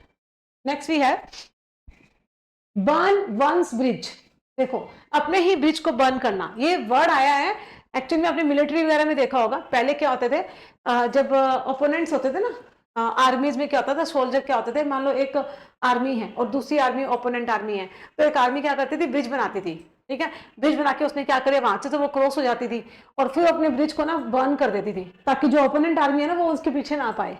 अब प्रॉब्लम ये होती थी जब वो आर्मी जो है उस ब्रिज को क्रॉस करके आ गई, तो उसके बाद में समस्या ये होती थी, यार हमने इस ब्रिज को जला तो दिया, ठीक है, वो ओपोनेंट तो हमसे दूर हो गए, लेकिन अब हम कहाँ जाएं, हम तो फंस गए यहाँ पे, मतलब अपने ही बनाए हुए जाल में जब आप फंस जाओ, आपने ब्रिज तो बनाया था कि आपके ओपोनेंट आपको उसके अंदर फंस जाए, ठीक है, वो आपका पीछा ना कर पाए, लेकिन आप खुद ही फंस गए, ठीक है, तो अपने ही बनाए हुए जाल में जब फंस जाओ, वापसी के सभी रास्ते बंद कर देना, ऐसा काम करना जिससे पीछे लौटना संभव ना हो, ब्रिज को ही बंद कर दिया, वापस थोड़ी ना लौट के जा पाओगे, कैसे पॉसिबल है ना, आपने अपने ही बनाए हुए ब्रिज को जब जला दिया तो कैसे पॉसिबल है क्या वापस जाओगे, आपने तो ये सोचा था कि ओपोनेंट्स जो है हमारे एनिमी हैं वो भी पीछा ना कर पाए, ब्रिज को जला देते हैं, लेकिन आप अपने बनाए हुए जाल में खुद ही फंस गए, ठीक है, keep all the options open है टू मेक पीस नहीं, to destroy all possible ways of going back to a situation, ठीक है, सारे ही चीजों को मतलब सारे प्लान्स को डिस्ट्रॉय कर देना, ठीक है, जो आपको वापस जाने का रास्ता दिखाते हो, मतलब आप खुद ही फंस गए हो। बेंड ओवर बैकवर्ड्स, इसको ऐसे लर्न करना बिल्कुल सिंपल लैंग्वेज में, बैकवर्ड एरिया होता है ना, ऐसे बैक जैसे ऐसे लर्न करो, हमारे घरों में जैसे जो बैक साइड का जो एरिया होता है, या जो बैक साइड में मान लो ऐसे समझ लो हमारा जो घर है, ऐसे हाउस बना देते हैं, ठीक है, ये हमारा घर है मान लो, ठीक है ना, यहाँ पे ना घर की दीवार है बैक साइड में, ऐसे बैक साइड में मान लो, ये बैक साइड में हमारे घर की दीवार है कोई मान लो, तो ये दीवार जो है ना, अब मान लो मतलब आपसे मिलने के लिए कोई आया, आपका बॉयफ्रेंड आया आपसे मिलने के लिए, अब कह रहे रे जल्दी से भागना पड़ेगा तुझे यहाँ से, तो आपने उसको ना घर की बैकवर्ड जो दीवार है ना, आप खुद बेंड हो गए, अरे यहाँ से कूदना जल्दी से, हो गया कैसे कूदू, तो आप बैकवर्ड में गए, बैक वाली दीवार है, चल हाँ मैं को बताऊँ एक रास्ता है यहाँ पे बैक साइड में, तो बैक साइड में आप गए और अब बेंड हो गए, आप क्या हो गए, बेंड हो गए, आपने कहा कि तुम मेरे पे चढ़ो फटाफट यहाँ से कूद जा, तो वो आप पे चढ़ा और कूद गया, ठीक है ना, आपकी जो घर की जो वॉल है वहां से कूद गया और बच गया, तो आप क्या हो गए, बच गए। और आपने अपने फ्रेंड की बेस्ट पॉसिबल हेल्प करी कि नहीं करी, नहीं तो वो भी मरता आप भी मरते। इसका मतलब किसी इंसान की बेस्ट पॉसिबल वे से जब आप हेल्प करते हो, ठीक है, तो उसको बोलते हैं बेंड ओवर बैकवर्ड्स। तो ऐसे लर्न करना कि बैकवर्ड एरिया में कोई एक दीवार थी, ठीक है, आपके बॉयफ्रेंड को आपके फादर वगैरह मदर वगैरह घर में आ गए, तो उसको बचाने के लिए आपने क्या किया, आप खुद बेंड हो गए और कहीं यहाँ से कूद जा, ठीक है ना, बच जाएगा। तो उसकी बेस्ट पॉसिबल वे से आपने क्या कर दी, हेल्प कर दी। तो किसी की मदद या खुशी के लिए हद से ज्यादा कोशिश करना, ठीक है, सामने वाले की मदद करना एकदम हद से ज्यादा, ठीक है, रिफ्यूज नहीं, टू इग्नोर नहीं, to try extremely hard to help और प्लीज समवन, किसी की हेल्प करना और किसी को खुश करने के लिए पूरी हेल्प करना, ठीक है, एक्सट्रीम लेवल पे जाके मदद करना। Next, stab in the back, है ना, स्टैब का मतलब होता है घोंपना, किसी के बैक में आप जब छुरा घोंपते हो तो क्या करते हो, आप उसको चीट करते हो, है ना, पीछे से धोखा देना, विश्वास बिलीफ को मतलब विश्वासघात करना, किसी की बिलीफ को तोड़ना, स्टैब इन द बैक, पीछे से छुरा घोंपना, है ना। होते हैं ना हमारे कुछ फ्रेंड्स जो हमारे लिए एज अ स्टैबिंग का काम करते हैं इन आवर बैक, है ना। टू हेल्प समवन सीक्रेटली नहीं, टू सपोर्ट नहीं, टू डिसीव, किसी को डिसीव करना, चीट करना, बिट्रे करना समवन्स फेथ, किसी के फेथ को क्या करना, बिट्रे करना, डिसीव करना, ठीक है, स्टैब करना। पार्ट एंड पार्सल, अब आपने कुछ सेलिब्रिटीज देखे होंगे ना जिनके पार्सल्स आते हैं ना, बहुत अच्छे अच्छे शेक्स होते हैं, बहुत बड़े बड़े पार्सल्स आते हैं, वो कहते हैं हमारी लाइफ का पार्ट है, ये तो हमारी लाइफ का क्या है, पार्ट है ना, इनके बिना तो हम हमारी मॉर्निंग की मतलब हमारे मॉर्निंग रिचुअल्स हैं, पार्सल हमारे घर में आते हैं, फिर हम इन्हें पीते हैं, खाते पीते हैं, जो भी है, ठीक है ना, ये हमारे लाइफ के क्या है, पार्ट है। ये जो पार्सल्स है ये क्या है, पार्ट है। मतलब पार्सल से समझोगे किसी का मतलब असेंशियल पार्ट होना आपकी लाइफ का, कोई चीज ऐसी है जो आपकी लाइफ की काफी असेंशियल पार्ट है, या आपके काम का बहुत कोई असेंशियल पार्ट है, ठीक है। पार्सल से समझना कोई बहुत जरूरी अभिन्न अंग, जरूरी हिस्सा होना। जैसे सेलिब्रिटीज वगैरह नहीं बोलते क्या, ये जो पार्सल्स हैं, जो शेक्स हम खा रहे हैं या शेक्स पी रहे हैं, जो चीजें खा रहे हैं पार्सल के थ्रू आती हैं, जो पार्सल्स आते हैं ना, ये हमारे बहुत असेंशियल पार्ट है हमारी लाइफ का, है ना। हमारे दिन की शुरुआत इन्हीं से होती है। समथिंग एक्स्ट्रा नहीं, टेम्पररी नहीं, अ बेसिक और असेंशियल एलिमेंट ऑफ समथिंग, है ना, असेंशियल एलिमेंट, असेंशियल, ठीक है। ये पार्सल है ना, जो पार्सल आते हैं हमारे लिए बहुत असेंशियल है, बहुत जरूरी है, हमारी लाइफ का पार्ट है। ये जो पार्सल्स आते हैं ये असेंशियल है, बहुत जरूरी है, हमारी लाइफ का पार्ट है भाई, we can not live without them. इस तरह से जो बड़े बड़े सेलिब्रिटीज होते हैं। नेक्स्ट, क्रैकअप या क्रैक समवन्स अप, है ना। क्रैकअप मतलब उसने जॉक फिर से क्रैक किया, क्रैकअप का मतलब किसी को हंसाना या कोई कारण बनना, आपकी वजह से कोई हंसे, तो वही है जो से हंस पड़ना, किसी को बहुत हंसाना। To make someone laugh loudly, ठीक है, ये तो इजी था। क्रैक मतलब जो क्रैक्स करते हैं ना, हंसाते। तो लोव्स एंड फिशेज, लोव्स से क्या समझते हो, लोव समझते हो, जो ब्रेड के जो लोव्स होते हैं ना, एक्सक्यूज मी, पहले देखो आप ब्रेड्स होते थे ना, ब्रेड के लोफ होते थे, तो अगर देखोगे ना पहले मतलब लोगों के लिए ब्रेड खाना ना एक रिच कल्चर माना जाता था ना, कि अरे वो तो ब्रेड लेके आया घर में, है ना। आजकल तो ब्रेड चलो खैर वैसे मैदे वैदे की अनहेल्दी चीज होती है, लेकिन लोफ्स को पहले खाना ना, क्यों किसी घर में ब्रेड आती थी या लोफ आते थे, तो एक बहुत रिचनेस वाला सिंबल माना जाता था, है ना। अमीरों के शौक होते थे ना। ये इंग्लैंड से तो आई है ब्रेड, हमारे यहाँ तो रोटी दाल चावल ही बनता है। तो ये जो ब्रेड वगैरह आई है सब कहाँ से आई है, इंग्लैंड से आई हैं। तो ये रिच कल्चर को बताता था। लोग किसी घर में ब्रेड आई तो अरे मतलब बड़े ही अमीर है, लोव्स का होना, है ना। ये एक सिंबल होता है, लोफ का मतलब है एक सिंबल है अपने आप में, आपकी रिचनेस का, आपकी वेल्दी स्टेट का, है ना। क्योंकि जो लोव्स होते हैं, जो ब्रेड्स होते हैं, कहाँ से आई है, इंग्लैंड से आई हैं। तो लोव्स एंड फिशेस से क्या समझते हो, मतलब आपके पास में बहुत सारे धन दौलत, आप वेल्दी हो, ठीक है, भौतिक धन संपत्ति, संसारिक समृद्धि। तो यहाँ पे क्या होगा, मटीरियल वेल्थ और वर्ल्डली गेन्स, ठीक है, आपके पास में बहुत सारे वेल्थ होना और वर्ल्डली गेन्स का होना। नेक्स्ट, ह्यू एंड क्राई, बिना मतलब का शोर शराबा ना, शोर शराबा, ह्यू एंड क्राई, शोर शराबा होना, बहुत ज्यादा हर जगह हल्ला गुल्ला शोर शराबा होना, ठीक है, ह्यू एंड क्राई, शोर शराबा, सार्वजनिक विरोध या नाराजगी, ठीक है, ये तो किसी भी राइट्स में होता ही है, ह्यू एंड क्राई होता ही है, ठीक है। A noisy expression of public anger and disapproval. Government ने पॉलिसी निकाली, तो इस पॉलिसी के निकालने के बाद सभी गवर्नमेंट ने क्या किया, धरना दे दिया, ठीक है, ये प्रोटेस्ट किया। उस प्रोटेस्ट में क्या था, बहुत ज्यादा ह्यू एंड क्राई था, पब्लिक एंगर दिख रहा था, डिसअप्रूवल दिख रहा था। ह्यू एंड क्राई का मतलब होता है एक ऐसा एक्सप्रेशन जिसमें आप अपनी एंगरनेस को दिखाओ। ह्यू एंड क्राई बहुत ज्यादा शोर शराबा है, एंगरनेस को दिखाओ आप, ठीक है, डिसअप्रूवल को दिखाओ, नेगेटिव कॉन्नोटेशन का वर्ड है ये। हाई एंड माइटी, माइटी से क्या समझते हो? माइटी आप ही हमारे सब कुछ है ना। माइटी का मतलब जिसके पास ताकत होती है। तो पहले के लोग, जैसे जो लोग होते थे जिनके पास में कम पैसे होते थे, वो यही तो बोलते थे राजाओं को कि आप ही हमारे माई बाप हो, आप ही हमारे सब कुछ हो। माइटी जिसके पास में पावर होती है, जिसके पास में बहुत ज्यादा पैसा हो, धन दौलत हो, है ना। माइटी बहुत ज्यादा मतलब हाई, मतलब कंडीशन में, मतलब आपकी सिचुएशन भी हाई है। हाई मतलब आपके पास में बहुत ज्यादा पैसा है। माइटी मतलब आप ही हमारे माँ बाप हो, है ना। माइटी मतलब तो कोई इंसान मान लो हाई एंड माइटी। अब किसी इंसान के पास में कोई पोजीशन में भी हाई है और माइटी भी है, मतलब पावरफुल है, तो वो इंसान कैसा होगा? जिसके पास में पोजीशन में भी हाई है और बहुत ज्यादा पावर है, वो इंसान कैसा होगा? एरोगेंट, है ना। किसी को कुछ नहीं समझेगा, भैया मैं ही सब कुछ हूँ। हाँ, फिर वो छोटे वाला इंसान बोलेगा हाँ आप ही हमारे माई बाप हो, हाँ हाँ मैं ही हूँ तुम्हारा माई बाप, है ना। वो इंसान कैसा होगा? एरोगेंट, है ना। किसी को कुछ नहीं समझेगा, अपने आसपास के लोगों को। तो जो इंसान हाई होते हैं और माइटी होते हैं, वो कैसे होते हैं? एरोगेंट होते हैं। वो किसी को, अपने आसपास में किसी को कुछ भी नहीं समझते। तो ऐसा ऐसा इंसान क्या होगा? एरोगेंट, घमंडी, खुद को बहुत ही बड़ा समझने वाला, ठीक है। Behaving as if you are much more important, आप इस तरह से बिहेव करते हो जैसे आप ही ज्यादा इंपॉर्टेंट हो देन अदर पीपल, ठीक है ना। बाकी लोगों की तुलना में आप ही सब कुछ हो, आप ही बहुत ज्यादा इंपॉर्टेंट हो, ठीक है। बीइंग वेरी रिच का मतलब नहीं है, ठीक है ना। बीइंग वेरी रिच का मतलब नहीं है। हाई मतलब पोजीशन में हाई होना, और माइटी का मतलब आप ही सबके माँ बाप हो। तो अगर आप पोजीशन में हाई हो और आप ये समझते हो आप ही सबके माई बाप हो, तो आपका नेचर कैसा हो जाएगा? आप एरोगेंट हो जाओगे ना। आपको ये लगेगा मैं ही सब कुछ हूँ, मतलब मेरी बातें सबसे इंपॉर्टेंट है, बाकी किसी कुछ नहीं है। वही बात है, ठीक है। तो अपने आपको बहुत ज्यादा इंपॉर्टेंस देना, behaving as if you are much more important, आप ही सबसे ज्यादा इंपॉर्टेंट हो rather than others. To have eggs on one's face, देखा होगा ना पहले की पिक्चरों में। मतलब कोई गलत परफॉर्मेंस होती थी, गंदी परफॉर्मेंस होती थी स्टेज पे, तो जोर जोर से क्या मारते थे? अंडे मारते थे ना, फेंक फेंक के अंडे मारते थे, जोर जोर से अंडों को फेंकते थे। तो अंडों को फेंकना मतलब, और सामने वाले जिसपे फेंका जा रहा है तो उसको अपनी अम्बेरस फील होता था ना, अपनी गलती का एहसास होता था, अम्बेरस फील होता था। तो किसी को अम्बेरस फील करवाते हैं तो हम क्या करते हैं? टमाटर और अंडे ही फेंकते हैं ना।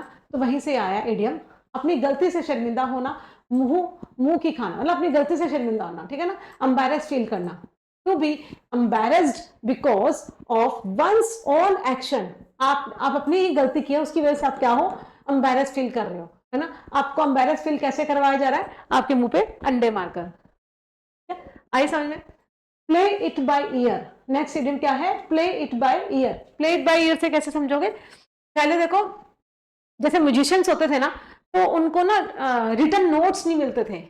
अब तो क्या, वो क्या करते थे, मतलब कोई गाना चल रहा होता था ना, तो गाने की धुन को पकड़ लेते थे और उस हिसाब से म्यूजिक ऑन द स्पॉट बनाने लग जाते थे। सिचुएशन के अकॉर्डिंग वो धुन को भी बना लेते थे। उनको पहले कोई रिटन नोट्स नहीं मिलते थे कि भाई रिटन नोट्स हैं, आप इनको पहले रिहर्सल करो, है ना, इनकी पहले रिवीजन करो इन नोट्स की, फिर है ना ये सेमिनार होगा, इसमें आपको इस म्यूजिक के ऊपर ऐसे ऐसे ट्यून बजानी है। इस तरह से पहले नहीं होता था, रिटन नोट्स नहीं होते थे, ठीक है। वो क्या करते थे? ऑन द स्पॉट जो म्यूजिक चल रहा था उसको आराम से सुनते थे। ईयर मतलब आराम से सुनते थे, ठीक है, आराम से सुनते थे, और सुनकर ही ऑन द स्पॉट सुनकर क्या करते थे? प्ले करने लग जाते थे, मतलब अलग अलग ट्यून्स निकालने लग जाते थे, प्ले करने लग जाते थे सुनकर ही, ऑन द स्पॉट। कहने का मतलब है किसी भी सिचुएशन में आप मतलब अपने आप को आगे रख लो, है ना। किसी भी सिचुएशन के अकॉर्डिंग आप बिहेव करो, किसी भी सिचुएशन के अकॉर्डिंग आप फैसले लो, कोई भी प्री प्लान ना हो, प्रायर आपके प्लान्स ना बने हो, ठीक है। अब तो आजकल तो मतलब रिटर्न नोट्स होते हैं, ठीक है, सब कुछ पहले रिहर्सल की जाती है, फिर आप प्ले करते हो। तो वहीं से आया ये idea play it by year, मतलब पहले तो आप सुनकर ही प्ले कर लेते थे, सिचुएशन के अकॉर्डिंग अपना बिहेव कर लेना, सिचुएशन के अकॉर्डिंग मतलब चीज़ों को ढाल लेना, अपने आप को ढाल लेना, या पूरी व्यवस्था कर लेना सिचुएशन के अकॉर्डिंग। तो हालात देखकर फैसला करना, बिना पहले से तय योजना के काम करना। पहले आपने प्रायर में कोई भी आपने योजनाएं नहीं की, आपने कोई प्लान नहीं किए, प्रायर प्लान नहीं किए हैं, बस आपने सुना और आपने क्या कर दिया? सिचुएशन के अकॉर्डिंग चीज़ों को संभाल लिया, ठीक है। To follow a fix plan नहीं, टू इग्नोर नहीं, to decide how to deal with a situation as it develops rather than acting according to plans made earlier. समझ पा रहे हो? तो ये डिसाइड करना कि सिचुएशन में कैसे डील करना है, ठीक है। तो तुरंत ही सिचुएशन को देखकर डील कर देना, तुरंत ही डिसाइड करना, ये डिसाइड करना कि सिचुएशन कैसी है, जैसी सिचुएशन है वैसा ही आपने डील कर दिया, वैसे ही आपने डिसाइड कर दिया। कोई प्रायर प्लान नहीं है आपके, ठीक है ना, बल्कि आप सिचुएशन को संभाल लेते हो। ठीक है, तो पहले से जब कोई प्लान ना हो और जो सिचुएशन है उस सिचुएशन को आप डील कर लो तो उसको बोलते हैं play it by ear. Next we have give someone the benefit of the doubt. देखो, give someone benefit of the doubt, doubt से क्या समझते हो? संदेह। ठीक है, अब देखो इसको ऐसे समझोगे, जैसे मान लो कोई कॉन्विक्ट है, ठीक है, कोई कॉन्विक्ट आया और फिर जज ने क्या किया, उस कॉन्विक्ट को कहा कि आपके अगेंस्ट कोई भी हमें एविडेंस नहीं मिले, आपके अगेंस्ट हमें कोई सबूत नहीं मिले, इसलिए आप जा सकते हो। ठीक है, उसको मतलब एक्विट कर दिया, बरी कर दिया कोर्ट ने। ठीक है, क्यों किया? क्योंकि उसके खिलाफ कोई भी हमें एविडेंस नहीं मिले थे। तो उसको इस चीज का बेनिफिट हुआ या नहीं हुआ? जो मुजरिम था, ठीक है, उसको कॉन्विक्ट था, उसको इस चीज का बेनिफिट हुआ कि नहीं हुआ? हुआ ना, क्योंकि उसके खिलाफ कोई एविडेंस नहीं था। या फिर आप ये बोल सकते हो कि आपको किसी पे शक है, ठीक है, लेकिन आपको मालूम है कि इस इंसान पे तो मुझे शक है, लेकिन शक होने के बावजूद भी आप उससे वो काम करवाते हो। ठीक है, अब देखो जज क्या करेगा, जज को मालूम है ना कि ये कॉन्विक्ट है, मतलब ये अपराधी है, ठीक है, लेकिन फिर भी वो उसको पता है कि इसने अपराध किया, लेकिन उसके खिलाफ देखो कोई एविडेंस नहीं है ना जज के पास में, तो उसको क्या करना पड़ेगा? जो हमारा जो मुजरिम है उसको मतलब एक्विटी करना पड़ेगा ना, बरी करना पड़ेगा, और कोई इलाज नहीं जज के पास में। लेकिन इस चीज का बेनिफिट किसने उठा लिया? उस कॉन्विक्ट ने, है ना।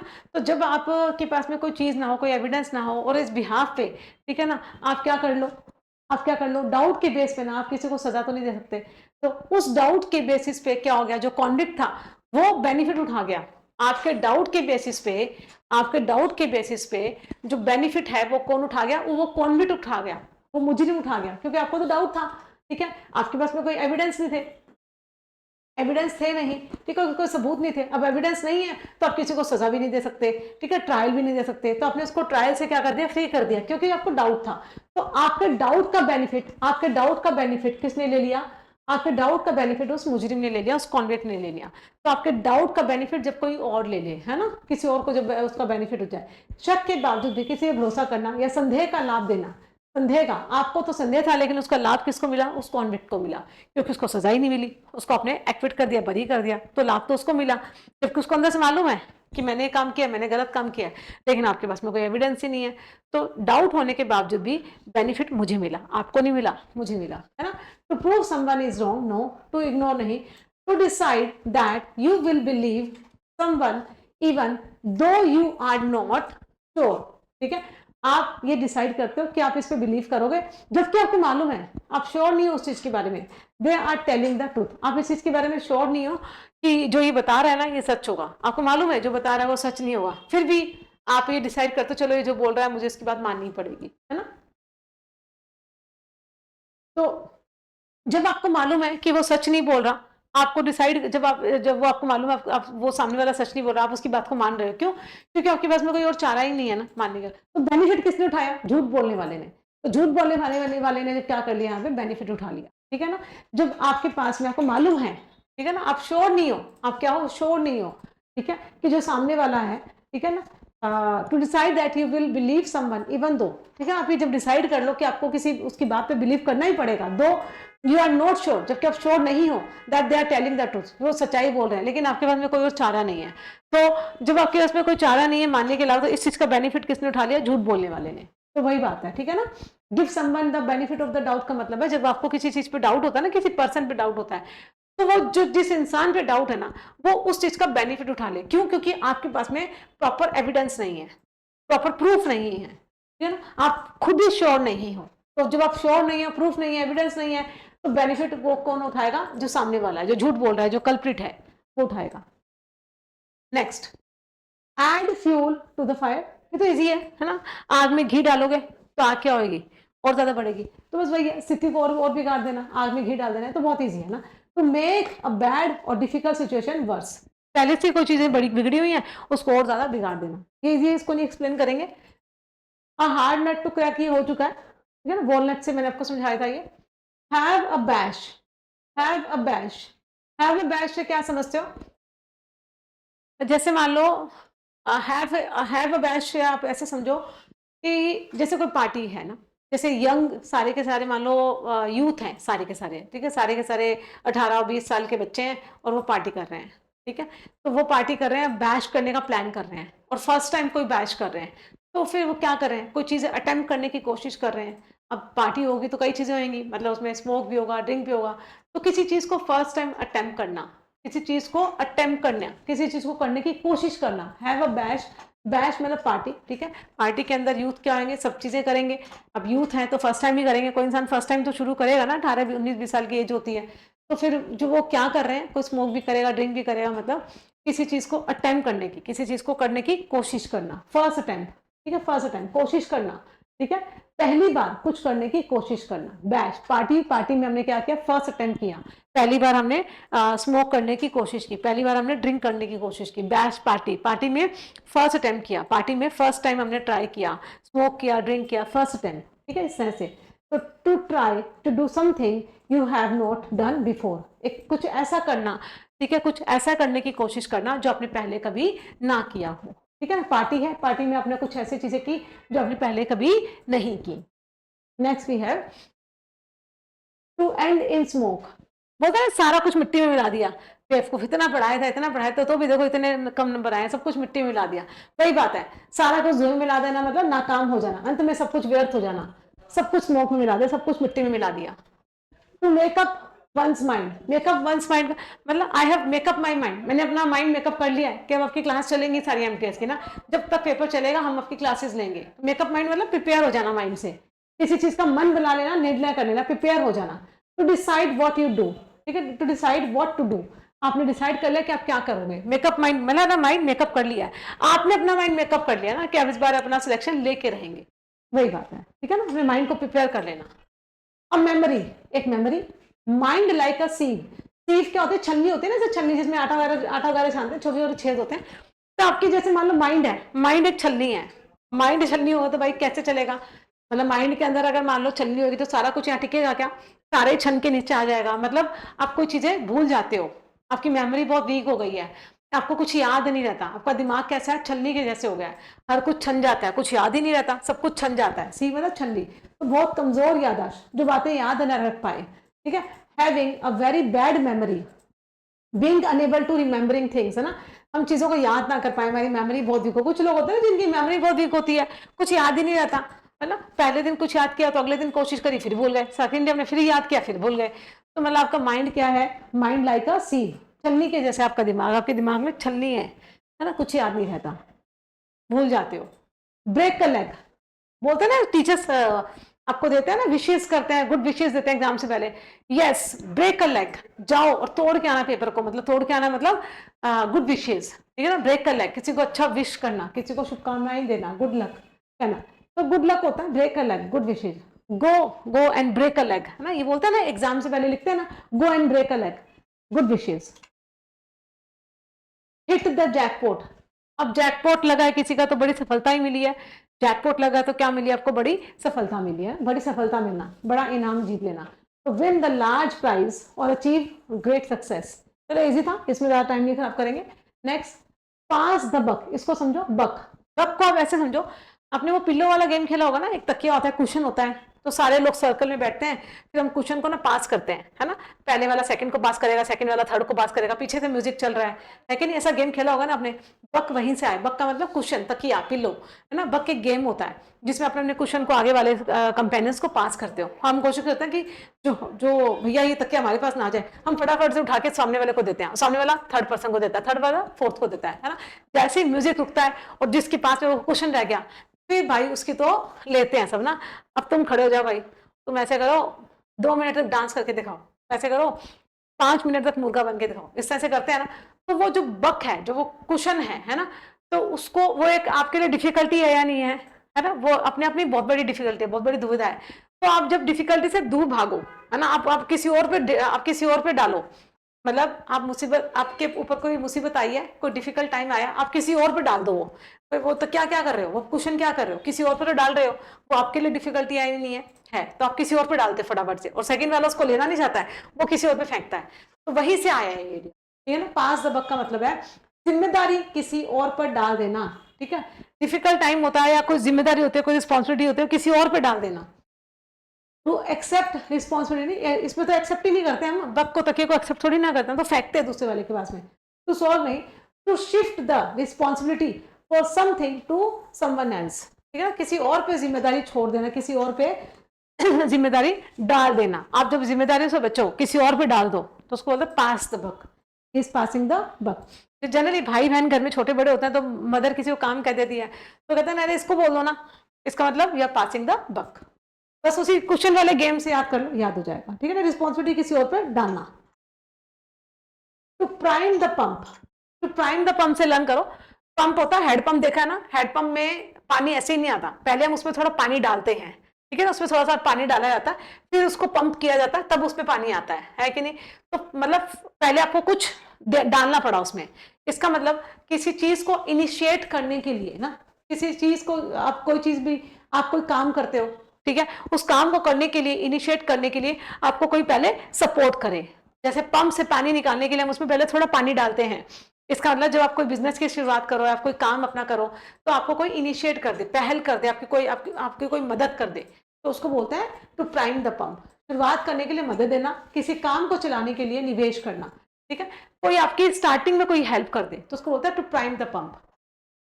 तो आप नहीं क्रिटिसाइज नहीं, to stimulate the growth, growth को स्टिमुलेट करना और सक्सेस को ऑफ समथिंग, किसी की, यूजुअली बाय प्रोवाइडिंग मनी और इनिशियल सपोर्ट, ठीक है ना, किसी को मनी से हेल्प कर देना, किसी को इनिशियल मोरली सपोर्ट कर देने से किसी को हेल्प होती है, तो उसको बोलते हैं prime the pump, to prime the pump. Next we have to walk on air. Easy है, तो हवा में चलते हो, हवा में चल थोड़ा ना पड़ोगे, जब आप बहुत खुश होते हो तो बोलते हैं ना आज मैं ऊपर आसमान नीचे से, हवा में चलते हो, तो इसका मतलब आप बहुत ज्यादा खुश हो, है ना। एक तो होता है build castle in the air, मतलब फालतू में ही झूठ के ही ख्याल मतलब बनाना। एक होता है वॉक ऑन द एयर, मतलब बहुत ज्यादा खुश हो, तो फील नर्वस नहीं, एंग्री नहीं, तो फील एक्सट्रीमली हैप्पी, और क्या हो, एक्साइटेड हो। Next we have a blessing in disguise.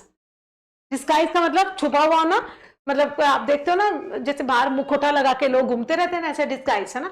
तो ब्लेसिंग्स मतलब जब आप बहुत ज्यादा मुसीबत में हो और आपकी कोई एकदम से आके हेल्प कर दे, तो आप क्या बोलते हो, he is blessing, she is blessing in disguise, है ना। पता नहीं अचानक से कैसे आ गया मेरी लाइफ में और मतलब मेरी बहुत बड़ी हेल्प हो गई, पता नहीं कैसे आ गई मेरी लाइफ में, मेरी बहुत बड़ी हेल्प हो गई।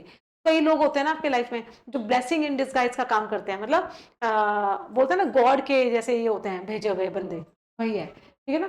छुपा हुआ वरदान जो शुरुआत में बुरा लगे लेकिन बाद में अच्छा साबित हो, ठीक है। ब्लेसिंग इन डिस्गाइज, डिस्गाइज से समझो जो अपने फेस को रिवील ना करता हो, डिस्गाइज करे लेकिन ब्लेसिंग है ना। जब हम प्रॉब्लम में होते हैं, something that seems bad at first but result in something good later, ठीक है ना। किसी चीज को हम स्टार्टिंग में तो बुरा समझे लेकिन बाद में उसके रिजल्ट बहुत अच्छे आए, मतलब बहुत अच्छे आने का मतलब है हम किसी इंसान को लगता है कि यार ये तो बहुत बुरा है, लेकिन बाद में पता चलता है मुसीबत के समय में उसी ने हमारी सबसे ज्यादा हेल्प की थी, तो ही is like a blessing in disguise, ठीक है ना। पहले तो उसको देख के हमेशा ऐसे लगता था अड़ियल सा है, गंदा सा है, लेकिन देखो जब मुझे तकलीफ का समय आया, मुझे सबसे ज्यादा डिफिकल्ट जब मेरी सिचुएशन आई, तो उसी इंसान ने मेरी हेल्प कर दी। He is like a blessing in disguise, ठीक है ना। एक ऐसा इंसान जो पहले तो बहुत ज्यादा रिजल्ट अच्छा ना आए लेकिन बाद में उसके रिजल्ट अच्छे आए, पहले तो बुरा दिखे लेकिन बाद में अच्छे रिजल्ट आए। हमारे पास, हमारे आसपास में डेली लाइफ में वैसे बहुत सारे लोग होते हैं।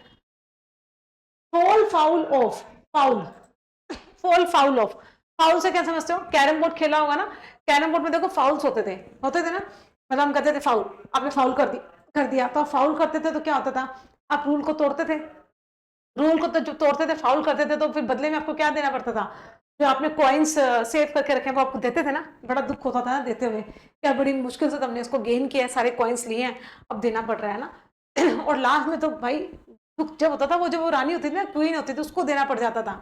हमारे पास में मान लो बाकी सारे कॉइन खत्म हो गए, लास्ट में रानी को देना पड़ जाए, हमारे पास में कोई फाउल हो जाए हमसे और लास्ट में वो रानी ही चली जाए, तो कितना दुख होता था, बहुत दुख होता है ना। वहीं से आया है ये ना, कैरम बोर्ड से लर्न कर लो कि फाउल का मतलब जब आप कोई रूल्स को तोड़ो, जब आप रूल्स को तोड़ो और रूल्स को तोड़ने के कारण मुसीबत में आप पड़ जाओ, ठीक है, टकराव में आ जाना, ठीक है। कोई आपने रूल को तोड़ा, रूल को तोड़ के आपने फाउल कर दिया, गलती कर दी और आप उस वजह से आप क्या आ गए हो, मुसीबत में पड़ गए हो। तो यहाँ पे क्या आएगा, to get into trouble, trouble में आ जाना because of failing to do what is required और ब्रेकिंग रूल्स, रूल को तोड़ने पे जब आप क्या करते हो, ट्रबल में आ जाते हो। Next we have catch a tartar. Catch a tartar का मतलब है, टाटर से मतलब है कैविटी, दांत पे जब कैविटी लग जाती है तो कितना भयंकर फील होता है ना, हमारे दांत ही टूट के नीचे गिर जाते हैं कभी कभी, तो है कि नहीं, फिर टीथ वाले डॉक्टर के पास, डेंटिस्ट के पास जाना पड़ता है, और वो सारी चीजें, बहुत पेन होता है, दांत का जो दर्द होता है। तो टाटर होते हैं एक तरह की कैविटी। तो जो कैविटी थी ना, जिसको आपने, टाटर है ना, जैसे मान लो स्टार्टिंग में मेरे कोई कैविटी लगी तो मैंने उसको हल्के में ले लिया कि ठीक है ना यार, ठीक हो जाएगी। तो वो धीरे धीरे धीरे धीरे करके वो कैविटी इतनी ज्यादा बढ़ गई कि दांत में भयंकर वाला पेन हो गया। डेंटिस्ट के पास जा गई तो डेंटिस्ट ने कहा कि अब तो आप यू आर टू लेट, अब इस चीज को आपको क्या करना पड़ेगा, निकालना ही पड़ेगा। तो इसका मतलब जिस चीज को आपने हल्के में लिया था ना, वही आप पे क्या पड़ गई, भारी। मैंने तो ये सोचा था यार कैविटी है, निकल जाएगी निकल जाएगी, लेकिन जिस चीज को आपने हल्के में लिया, इजी में लिया, वही आप पे क्या पड़ गई, भारी पड़ गई। तो टाटर, टाटर से समझो कैविटी, कैविटी अपने हल्के में ली और वही आप पे क्या पड़ गई, भारी पड़ गई, क्योंकि वही आपको दांत ही निकलवाना पड़ गया है ना। अपने से ज्यादा ताकतवर या मुश्किल व्यक्ति से पाला पड़ जाना, अपने से ज्यादा ताकतवर है ना, हमसे ज्यादा ताकतवर नहीं। टू एनकाउंटर समवन, डिफीट नहीं होगा, मीट नहीं होगा, to encounter someone who is more powerful और ट्रबलसम देन एक्सपेक्टेड। भाई एक ऐसा इंसान जो हमसे ज्यादा पावरफुल है, जितना हमने एक्सपेक्ट भी नहीं किया, और हमको ट्रबलसम मतलब हमको तकलीफ देने वाला है। टाटर कैविटी को मैंने सोचा ही नहीं था कितनी ताकतवर निकलेगी, मैंने तो उसको हल्के में ले लिया, पता लगा भाई मेरा दांत ही निकल रहा। अब तो छोटी सी कैविटी थी और कहाँ मेरा दांत निकल गया, है ना। तो आपसे ज्यादा कोई ताकतवर होना, या ऐसा इंसान जो आपको ज्यादा तकलीफ दे, जिसकी आपने कभी एक्सपेक्टेशन नहीं ना की। Next, true colours. True colours से ऐसे लर्न करेंगे, जैसे पहले मतलब शिप्स होती थी ना, तो शिप में जैसे मान लो सी में वॉर होते थे, तो शिप के थ्रू होते थे। शिप में क्या होते थे, अलग अलग कंट्री के फ्लैग्स लगते थे। जैसे मान लो कोई कंट्री का फ्लैग है तो उस कंट्री का फ्लैग लगा, फिर दूसरी कंट्री की जो शिप है उस पर दूसरा फ्लैग लगा। तो कभी कभी जब जिनके बीच में वॉर होता था ना, सी में जब वॉर होता था, तो एक शिप ये सोचती थी, अच्छा ये तो जो एनिमी शिप होते थे ना, वो ज्यादातर क्या करते थे, अपने फ्लैग का कलर चेंज कर लेते थे, ठीक है, ये सोचकर कि हम इस पे अटैक कर देंगे और ये इनको लगेगा हम तो इनके एनिमी नहीं है। समझ पा रहे हो। तो जब वॉर होता था ना, तो शिप वाले जो है ना, उनको ये लगता था अच्छा ये तो फ्लैग का कलर दूसरा है, मतलब हमारे एनिमी नहीं है, कहीं कोई और शिप जा रही है, तो इस पे हमें अटैक नहीं करना। लेकिन उन्होंने जानबूझ के अपना फ्लैग का कलर चेंज किया है ताकि वो उसको बिट्रे कर पाए। समझ पा रहे हो। तो वो फाइनली क्या करते थे, जो एनिमीज होते थे ना, जिन्होंने अपना फ्लैग का कलर चेंज किया, वो फाइनली अपने ओपोनेंट को दबा देते थे, मार गिरा देते थे, और लास्ट में ना अपना जो कलर है ना, फाइनल कलर दिखाते थे। फिर उनको पता लगता था ओ ये तो इन्होंने तो हमें बिट्रे की है। समझ पा रहे हो। तो वहीं से आया अपना रंग दिखाना। ट्रू कलर्स का मतलब अपना रंग दिखाना। अच्छा इसने अपना रंग दिखा दिया, वहीं से आया है, ठीक है ना। तो पहले जो एनिमीज होते थे ना, अपोनेंट्स होते थे, वो अपने शिप का जो फ्लैग का कलर होता था उसको चेंज कर लेते थे, ताकि सामने वाले को लगे कि हम उनके एनिमी नहीं है, हम उनके ओपोनेंट नहीं है।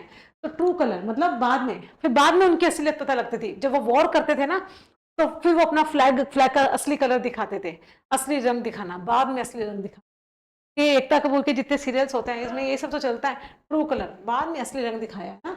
असलियत किसी व्यक्ति का वास्तविक स्वभाव, तो पर्सन्स अपीयरेंस नहीं, समवंस फेक बिहेवियर नहीं, द रियल पर्सनैलिटी और true nature of a person.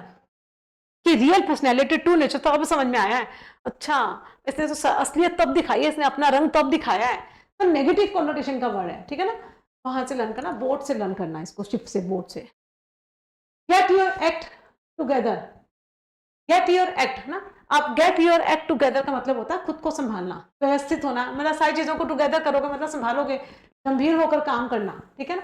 गंभीर होकर, गेट योर एक्ट टुगेदर का मतलब है, गेट योर एक्ट टुगेदर का मतलब है कि सारी चीजों को आप इकट्ठा कर लोगे, काम करोगे ना, आप बहुत ज्यादा गंभीर हो, काम के लिए आप सीरियस हो, है कि नहीं। टॉप परफॉर्मेंस नहीं, रिलैक्स नहीं, to become organised and work seriously. सारी चीजों को जब आप इकट्ठा कर लोगे, ठीक है ना। गेट मतलब प्राप्त करना, लेना, एक्ट टुगेदर सारी चीजों को या सारे काम जब एक्शन इकट्ठे लोगे, मतलब आप किसी चीज को लेकर बहुत ज्यादा सीरियस हो, ठीक है, बहुत ज्यादा ऑर्गेनाइज्ड हो। तो बस इतने ही थे हमारे रीडर्स, 140 तक हमने कर लिए गाइस। आई होप अपने सेशन को एंजॉय किया हुआ। अगर आपको सेशन अच्छा लगा है तो आप सेशन को लाइक करें and do comment in the comment box. आप कमेंट बॉक्स में मुझे कमेंट करके बताइए कि आपको ईडीएम्स की क्लासेस कैसे लग रही हैं, आप सच में एंजॉय करें। एंजॉय से ज्यादा देखिए हमें लर्न तो करना ही है, क्योंकि एग्जाम्स आ रहे हैं हमारे। लर्न करने के साथ साथ हमें एंजॉय करते हुए पढ़ना है। तो मैंने पूरी कोशिश करी है, जस्टिफाई किया है कि मैं हर इडियम के अंदर मतलब इस तरह से स्टोरी क्रिएट कर दूं जिससे कि आपको लर्न हो जाए और आपको मजा भी आए, है ना। हर इडियम के अंदर पूरी कोशिश की है। अगर आपको क्लासेस अच्छी लग रही है तो आप क्लासेस के बारे में बताइए, मुझे कमेंट करिए, जिससे कि मुझे पता लगे कि हम कहाँ पे लैकिंग कर रहे हैं ना, कहाँ पे लैक हो रहा है। तो बस आज के लिए इतना ही। Thank you guys, thank you so much.